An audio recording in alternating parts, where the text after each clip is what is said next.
Subscribe to our channel by clicking the subscribe button. Click the bell button and enjoy the latest uploads from our channel. सोचे तो जनाब मस्जिद में भी साथ जाती हैं, सिर्फ घर तक नहीं आती हैं, नमाजों में आती हैं। चले मैं आज ऑन एयर एक बात कर ही देता हूँ, मैंने अभी तक नहीं की है, शायद कभी यानी पर्सनल भी किसी से गुफ्तगू में नहीं की। सही बुखारी में मौजूद है कि हजरत उमर फारूक रज़ियल्लाहु ताला कहते हैं मैं अपनी जंग का प्लान नमाज में करता हूं। अब जाहिर है उन्होंने पूरी दुनिया से एक रोमन एम्पायर, पर्शियन एम्पायर के खिलाफ मसला खड़ा है, उनकी यानी सोच यानी नमाज पढ़ते हुए भी उनको जंगी प्लानिंग दिमाग में आ रही होती है। कादसिया यरमुक एवं तो नहीं लड़ेगी, ये तो एक बड़ी जंग है ना, जो छोटे जो बैटल फील्ड्स हैं वो तो बहुत ज्यादा है, और एक अमीरुल मोमिनीन है और इतनी बड़ी सल्तनत को लेकर चल रहा है, वो कैसे कह सकता है कि मुझे नमाज के दौरान ख्याल नहीं आएगा। तो अक्सर लोग पूछते हैं और जी नमाज में अगर ख्याल आए तो नमाज का फायदा ही कोई नहीं है। भाई नमाज की शराइत में कहीं भी कुरान और हदीस के अंदर नमाज की कंसंट्रेशन नहीं जिक्र हुई है कि ये नमाज की बुनियादी शर्त है। चैलेंज है मेरा, नमाज के अरकान की बात हुई है कि क़याम करना है, रुकू में जाना है, रुकू से खड़े होना है, 2 रकतों के बाद बैठना है और 4 रकतों के बाद ये 2 रकतों के बाद सलाम फेरना है, ये बातें होती हैं। वुजू हो, गुस्ल हो, कहीं नहीं होता कि पूरी तवज्जो हो वरना नमाज नहीं होगी, वो आला तरीन तर्ज है। जाहिर है जब हम एक दुनियावी मामलात को लेके चल रहे होते हैं तो कोई चीजें हाँ जानबूझ के मतलब सोच लाना वो तो एक चीज गलत है, लेकिन बाज़ औक़ात अब एक बंदा हालत जंग में है, नमाज खौफ क्यों कहा गया जंग के दौरान नमाज पढ़ने को? अब आप क्या समझते हैं जो बंदा जंग के दौरान नमाज पढ़ा तो खुशू से पढ़ रहा होगा? उसी में मौजूद है कि जब तुम खुशू की हालत में हो फिर अल्लाह का कसरत से जिक्र करो, क्योंकि उस वक्त पॉसिबल नहीं था खुशू। इसी तरीके से हजरत उमर जो जंगी प्लान कर रहे होते थे नमाज की हालत में, यानी उनके ऊपर जंग सवार थी ना, तो वो मतलब वो नहीं उसको दूर कर सकते थे ख्यालात को। तो आड़ी ट्रालियां नहीं उस्मान साहब सही हो जाएंगी, ठीक है। तो उसमें मतलब ये मैं इसलिए नहीं था बताता कि लोगों ने अपनी ट्रालियां, दुकानों के हिसाब, लोगों ने अपनी वो यानी पढ़ाई लिखाई की चीजें भी उन्होंने कहा जी हम नमाज में करें।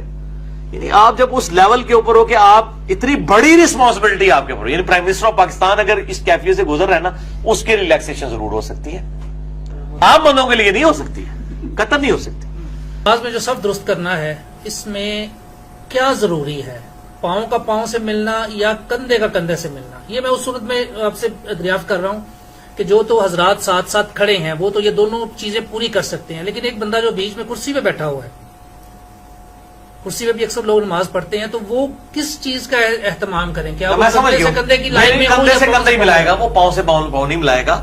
उसकी वजह है कि वो पांव से पांव मिलाएगा तो उसकी कुर्सी तो पिछली साफ में चली जाएगी और पिछली साफ टूट जाएगी। सर वो कॉलम की सूरत में टूट सकती है, पिलर की सूरत में नहीं, वो तो और चीज है ना जी, कॉलम की सूरत में टूटना तो और चीज है, वो तो इख्तियार, कॉलम तो आप उखाड़ नहीं ना सकते, इसकी कुर्सी तो उठा के आगे कर सकते हैं ना, वो ला युकल्लिफुल्लाहु नफ्सन इल्ला वुसअहा है।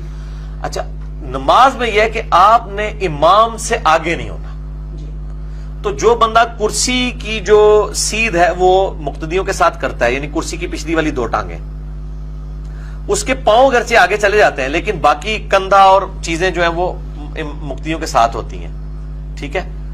तो और उसके पांव भी इमाम से आगे नहीं गए, मुक्तियों से आगे गए हैं वो शरई उज़र के तौर पे। और दूसरा फायदा यह है कि उसके पीछे जो खड़ा होगा उसकी साफ भी नहीं टूटेगी उसकी वजह से, ठीक है। तो यानी ये इज्तिहादी मसला है, ये ज्यादा प्रेफरेबल है। इससे भी प्रेफरेबल यह है कि कुर्सियों वालों के लिए ना मस्जिद का राइट वाला कॉर्नर या लेफ्ट वाला कॉर्नर मखसूस कर दिया जाए, जिसमें पांव मिला ले मुक्तदी के साथ, वो यानी वो पहली साफ की कुर्सी दूसरी साफ में आ जाए, दूसरी वाली की तीसरी में, तो कुर्सी के पीछे कुर्सी चलती जाए फिर तो ठीक है। लेकिन उसमें नुकसान ये है कि एक साफ दूसरी पूरी नहीं हुई है और तीसरा कुर्सी वाला आ गया है तो वो नीचे लाता पीछे तो नमाज पढ़ ही नहीं सकता। तो बेहतर यही है कि वो कुर्सी जो है वो उसकी पिछली 2 टांगे इमाम जो मुक्तदियों के साथ मिला लें, यानी कंधे के साथ कंधा उस हवाले से मिल जाए और पांव जो है वो आगे हो जाए, लेकिन चूंकि इमाम से आगे नहीं है लिहाजा कोई मसला नहीं है, शरई उज़र है। और ये कुर्सी से मुझे याद है, कुर्सी से भी बेहतर है जो बंदा यानी आलती पालती मार के जमीन पे बैठ सकता है ना, वो उस तरह नमाज पढ़े।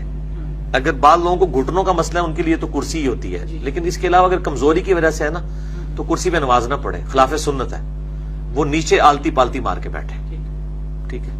और कुर्सी को अवॉइड करें, कुर्सी उसी सूरत इस्तेमाल की जाए जब घुटनों का मसला है।